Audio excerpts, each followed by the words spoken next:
Hello everybody. आज का जो हमारा वीडियो लेक्चर है वो है बीपीओ के बारे में कि मतलब बिजनेस प्रोसेस आउटसोर्सिंग क्या होता है और इसकी क्या क्या टाइप्स हैं। तो इस लेक्चर में हम जानेंगे कि बीपीओ कैसे काम करता है, इसकी क्या टाइप्स हैं और एक कंपनी को क्यों ज़रूरत पड़ती है बीपीओ को हायर करने के लिए। तो चलो स्टार्ट करते हैं। This is brief about me. Presently, I am working as a vocational trainer at Higher Secondary School Sangaldan. I have been teaching IT from last 4 years. So let's start. Before moving to BPO पे जाने से पहले हमें पता होना चाहिए outsourcing क्या होती है। आउटसोर्सिंग क्या होती है मैं आपको एक एग्जांपल के साथ समझाता हूँ। एक कंपनी सपोज कर लेते हैं, ए कंपनी है, उसने एक दूसरी कंपनी को हायर किया है। मीन्स इसके जो कुछ पर्टिकुलर टास्क हैं या जो प्रोसेसेस हैं वो इस कंपनी को दे दिए ताकि ये जो बी कंपनी है वो रिस्पॉन्सिबल रहे उन टास्क को परफॉर्म करने के लिए, उन प्रोसेसेस को कंप्लीट करने के लिए। तो ये जो प्रोसेस इसने दूसरे कंपनी को दिया है तो इस प्रोसेस को कहते हैं आउटसोर्सिंग। क्या कहते हैं? आउटसोर्सिंग मीन्स अपनी ही कंपनी के कुछ पर्टिकुलर टास्क या आप कह सकते हो कोई काम होगा या प्रोसेस होगा, कुछ भी होगा, वो किसी दूसरी कंपनी को दे देना ताकि वो दूसरी कंपनी काम करे और इसी को कहते हैं आउटसोर्सिंग। तो आते हैं हम बीपीओ के ऊपर। बीपीओ क्या होता है? पहले मैं आपसे एक क्वेश्चन पूछता हूँ कि why do companies outsource their processes. एक कंपनी अपने प्रोसेसेस को आउटसोर्स क्यों करती है? तो उसका एग्जांपल, उसका सोल्यूशन आपको यहाँ से मिल जाएगा। मैं आपको एग्जांपल देता हूँ। एक मान लेते हैं, सपोज एक एयरटेल कंपनी है, मान लें एक रियल में एक एयरटेल कंपनी है। एयरटेल कंपनी जो आपको पता ही मोर देन 20 कंट्रीज में अभी करेंटली रन हो रही है। तो उसके एयरटेल के जो हैं अभी at present 400 million plus subscribers हैं। अब एयरटेल कंपनी जो है, जो इनके फाउंडर हैं सुनील भारती मित्तल, या इनकी जो टीम है वो इन 400 मिलियन सब्सक्राइबर्स के साथ या कस्टमर्स के साथ वो डायरेक्ट लिंक क्रिएट नहीं कर सकते हैं, या डिफरेंट कंट्रीज में वो डायरेक्ट उनको सर्विसेज प्रोवाइड नहीं कर सकते हैं। आजकल वैसे अगर देखा जाए तो जब तक कस्टमर को सर्विसेज प्रोवाइड नहीं करते हैं तब तक कस्टमर उतना सेटिस्फाई नहीं होता है। तो इस चक्कर में उन्होंने क्या किया होता है, कंपनीज ने अलग अलग जगहों पे बीपीओस हायर किए होते हैं। अब ये बीपीओ क्या करता है, इन 400 मिलियन सब्सक्राइबर्स को क्या करेगा, सर्विसेज प्रोवाइड करेगा।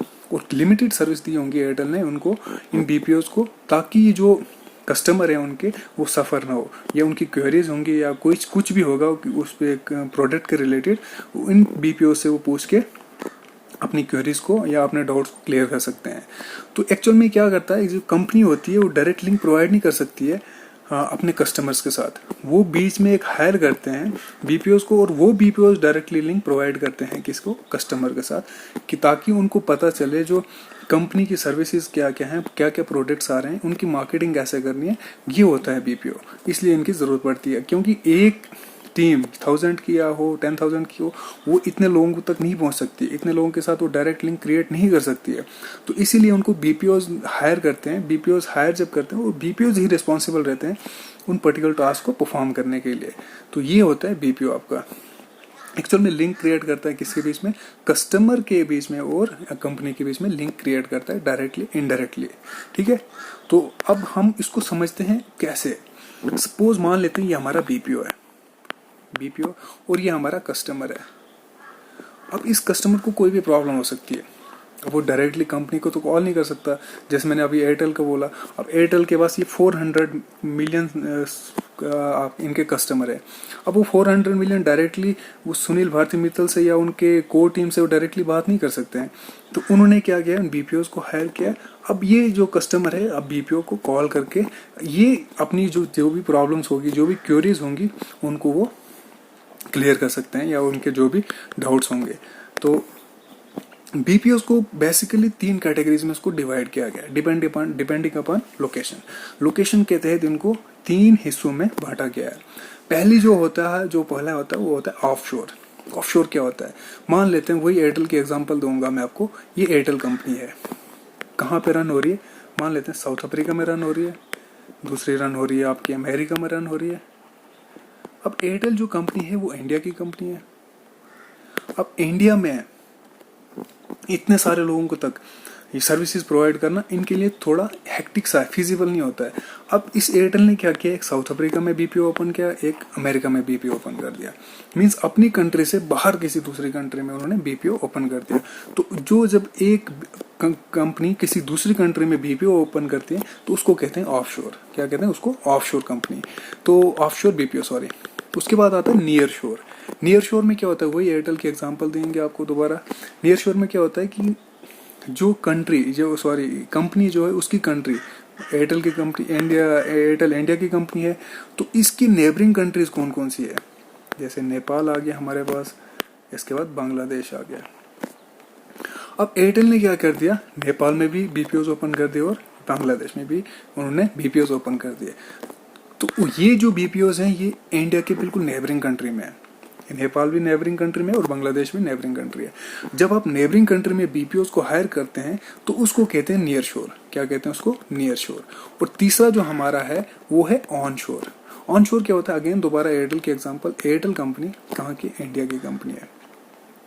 अब इन्होंने बीपीओज कहाँ का, जैसे कि आपको पता है कि इंडिया जो है बहुत बड़ी वास्ट कंट्री है, तो डिफरेंट डिफरेंट रीजन से यहाँ पे लैंग्वेजेस बोली जाती हैं।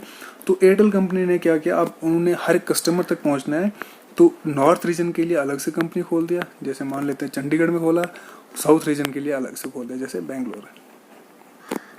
तो अब क्या किया इसने, एयरटेल ने, अब बीपीओज कहाँ हायर किए हैं? विद इन ए कंट्री, अपनी ही कंट्री में बीपीओ हायर करते हैं।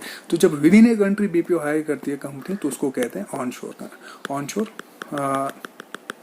बीपीओ। होप आपको समझ आया होगा।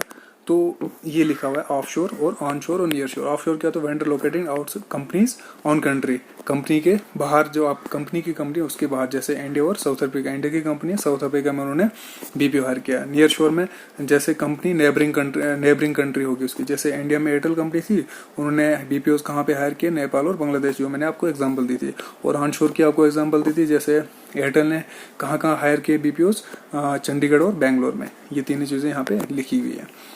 अब देखते हैं एडवांटेजेस क्या क्या है इसकी, बीपीओ क्यों हायर करते हैं और क्या क्या इसके रिस्क इंक्लूडेड होते हैं। पहला एडवांटेज ये है कि बीपीओ जो होता है बिजनेस प्रोसेस की, जो बिजनेस प्रोसेस स्पीड होती है उसको इंक्रीज कर देता है और एफिशिएंसी को भी इंक्रीज कर देता है।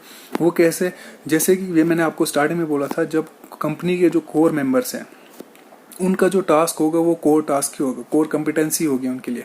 अब उनको अनरिलेटेड चीज़ों के लिए टाइम नहीं होगा कि हमने हर एक कस्टमर तक पहुंचना है, उनको सर्विसेज प्रोवाइड करनी है। जब वो उन बेसिक अनरिलेटेड एक्टिविटीज से फ्री होंगे तभी तो वो अपनी कोर एक्टिविटीज पे वो टाइम दे सकते हैं, इन्वेस्ट करेंगे। तो जब वो टाइम इन्वेस्ट करेंगे तो ऑब्वियसली स्पीड भी और एफिशिएंसी भी कंपनी की इंक्रीज हो जाएगी। एम्प्लॉयज में invest more time in core business, जैसे मैंने आपको बताया कोर बिजनेस स्ट्रेटजीज में वो ज़्यादा टाइम इन्वेस्ट कर सकते हैं।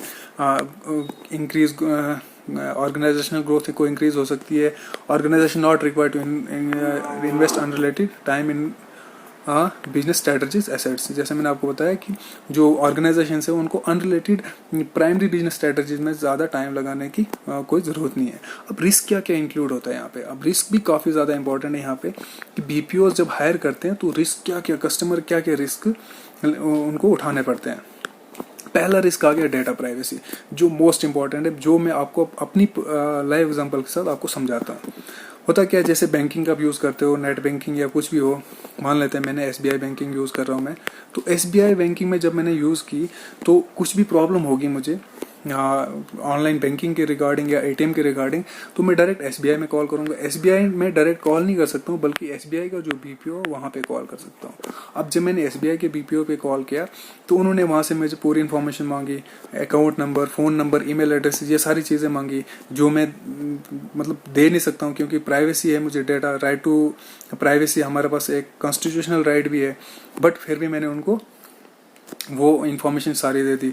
अब उनका मिसयूज़ भी कर सकते हैं वो, अगर रिस्पॉन्सिबल बीपीओ नहीं होगा तो मिसयूज़ भी कर सकते हैं, बट ऐसा होता नहीं है। मोस्टली जितने भी बीपीओज होते हैं वो रिस्पॉन्सिबल होते हैं, बट फिर भी यहाँ पे एक डर होता है कि डेटा प्राइवेसी का यहाँ पे फिर भी एक डर होता है। दूसरा आ गया अंडर एस्टिमेटेड रनिंग कॉस्ट, और तीसरा आ गया over dependence on service provider. ये जो थर्ड जो रिस्क है काफ़ी ज़्यादा है। ये जो कंपनी जो होती है, जितनी भी कंपनीज, वो ओवर डिपेंडेंस हो जाती है सर्विस प्रोवाइडर्स पे। जैसे कंपनीज में जितने भी टास्क है उनको टास्क को डिवाइड कर दिया उन्होंने, कंपनी ने तो आउटसोर्सिंग में डिवाइड कर दिया, किसी को बीपीओ वाला काम दे दिया, किसी को केपीओ वाला का काम दे दिया और किसी को आरपीओ वाला काम दे दिया। तो ये चीजें क्या क्या है, आरपीओ, बीपीओ हमने डिस्कस किया, बीपीओ क्या क्या होता है, केपीओ क्या होता है, केपीओ होता है नॉलेज प्रोसेस आउटसोर्सिंग। इसमें क्या होता है कि जो कोर एक्टिविटीज होती हैं कंपनी की, वो सारी चीजें यहाँ पे डिस्कस की जाती हैं, उनके लिए उन्होंने भी अलग से हायर की होती है कंपनी, यहाँ पे डिस्कस करते हैं। और आरपीओ होता है रिक्रूटमेंट प्रोसेस आउटसोर्सिंग। इसमें क्या होता है, जो भी रिक्रूटमेंट करनी कंपनी के लिए, कुछ भी करना है रिक्रूटमेंट के रिलेटेड, उनकी एलिजिबिलिटी क्राइटेरिया, फिक्स सैलरी जो भी है, ट्रेनिंग शनिंग, वो सारी कौन प्रोवाइड करता है, आरपीओ। तो यहाँ से आप देख सकते हो कि जो कंपनी है वो और डिपेंडेंस हो चुकी है बीपीओस के ऊपर, केपीओस के ऊपर और आरपीओस के ऊपर।